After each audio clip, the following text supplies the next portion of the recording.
Welcome friends to the 2026 Toyota Grand Highlander. We actually don't have any new changes for the 2026 model year, but stay tuned until the end of this video where I will be sharing with you how you can save between $3,000 to $4,000 off the MSRP on pretty much any Grand Highlander, including the Hybrid and Hybrid Max models. That was unheard of in the past, but now we are finally starting to see some discounts. All right. Let's actually just quickly go through the Grand Highlander, and I can discuss why one would choose this particular vehicle over the competition in the three-row SUV space. I've done full in-depth reviews on the limited hybrid models, and I have to say one of the primary reasons why you would be interested in this SUV is going to be for the refinement, because this is so quiet, it is so comfortable. Toyota claims that they are using standard acoustic glass for the windshield and for the front windows. And this is true. You hardly get any wind noise, even at the highway speeds. And Toyota also claims that they are using noise reducing materials throughout the vehicle. And yes, this is one of the most quietest Toyota vehicles in the lineup. Truly Lexus levels or luxury levels of refinement, so that's huge. The other reason to consider the Grand Highlander is for the space. I am 5'11" and I can fit in all three rows of this SUV. In fact, Toyota designed this in a way that adults can actually fit in the third row, and this is true. Now keep in mind, the Honda Pilot is another vehicle in this class where I can also comfortably fit in the third row. Some of the tighter third rows that I've tested, it's going to belong to the Nissan Pathfinder and to the CX-90 Mazda.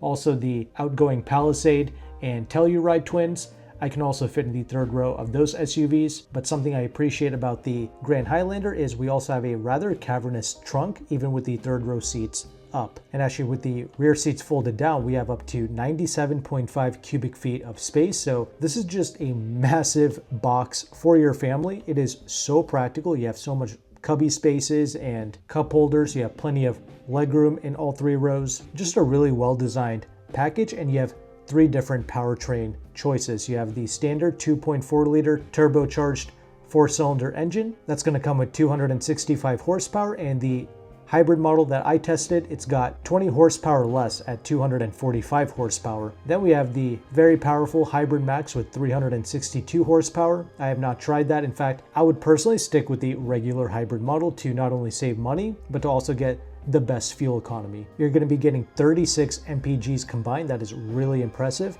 In the past, I didn't really care about the hybrid because there were simply no discounts on it. The regular turbo models came with more discounts, so it just made more sense. But now that we actually have some savings, I would actually look into the hybrid models, especially if you drive a lot. But according to Toyota, even the pure gas model will get about 28 mpgs combined, which is certainly not bad for this class. And the Hybrid Max actually gets the worst combined fuel economy of 27 mpgs. Again, that Hybrid Max is built for power. You get Toyota Safety Sense 3.0 as standard across the board. If you go with either the Hybrid Max or the pure gas models, you will be able to have a towing capacity of 5,000 pounds. The regular hybrid, it's only got a towing capacity of 3,500 pounds. When I initially tested this vehicle in 2024, I noticed that the steering felt a bit loose. That was my only real complaint, but for whatever reason in 2025, when I got the Nightshade model to test, the steering, I noticed, tightened up, and it essentially just gave me a flawless driving experience. So I was really happy with that 2025 Nightshade Limited that I got to test. Something I don't like about the Limited is if you want that 360 camera, that's actually a separate option. I feel like the 360 camera should come as standard with the Limited. But another reason why I like to step up in trim regarding the Grand Highlander is because I do like the JBL audio system. That does sound pretty good with these vehicles. Regardless, I'm going to have the full Toyota press release on the screen for you to check out. That way you will know everything there is to know regarding these vehicles. But the 2026 Grand Highlander, it will be going on sale in the fall of 2025. And regarding the price, it has gone up by $500 across the board for every trim level, including the hybrids, compared to 2025, which is very unfortunate because we have really no new changes for 2026, yet we do get that $500 price increase. And make sure to add $1,495 for the destination fee to all of the prices listed. As promised at the beginning of this video, here's how you can save between $3,000 to $4,000 off the MSRP on the new 2025 Grand Highlanders. You can reach out to Jim, who is one of the largest Toyota brokers in the United States. I am personally partnered with this individual, and he primarily has these Grand Highlander deals in the California area, although he might sometimes also get these deals in the Pennsylvania region as well. And he does offer nationwide shipping, but shipping is something you have to pay extra for. But even if you had to pay for shipping to get a vehicle from the West Coast over into the East Coast, these prices are still better than what 99% of Toyota dealerships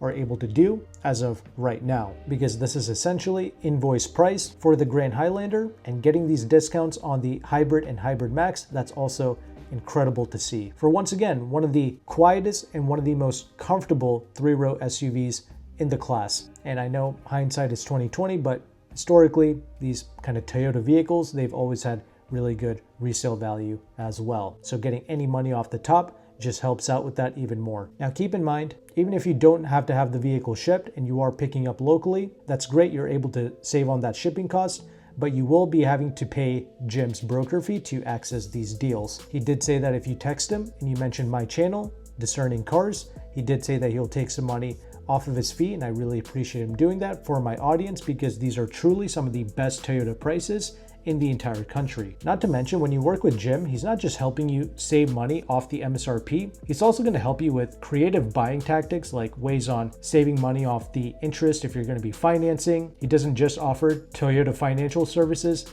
as a bank to finance through, he's also got various credit unions that he has partnered with to help you get lower interest rates as well, assuming you have good credit, of course. His dealerships always offer really low dealer doc fees. It's like $4.99 or something. Typically, other dealerships, I've seen them charge like $700-800 for their documentation fee. So that's really good. Not to mention, you don't have to play with any of the dealership manipulation games. You don't have to deal with any of the nonsense tint fees, nitrogen fees, etc. You just get the vehicle that you want and you're on your way. Not to mention, he's also got some really good lease programs on some of these Toyotas as well, so you can ask about that. So many benefits in working with Jim. It's not just the money that you're saving off the MSRP. If you want to see more of his information, you can check out his Leasehackr page for his reviews as well, and he also has a rather large Facebook page, so if you want to join that, there you go. I'll have all of that linked below. You simply text him the vehicle that you want, roughly the trim level, the spec, etc., and where you are going to be registering the vehicle to get the ball rolling. If you found value with this content, make sure to like and subscribe. Thank you again for watching. Take care and goodbye.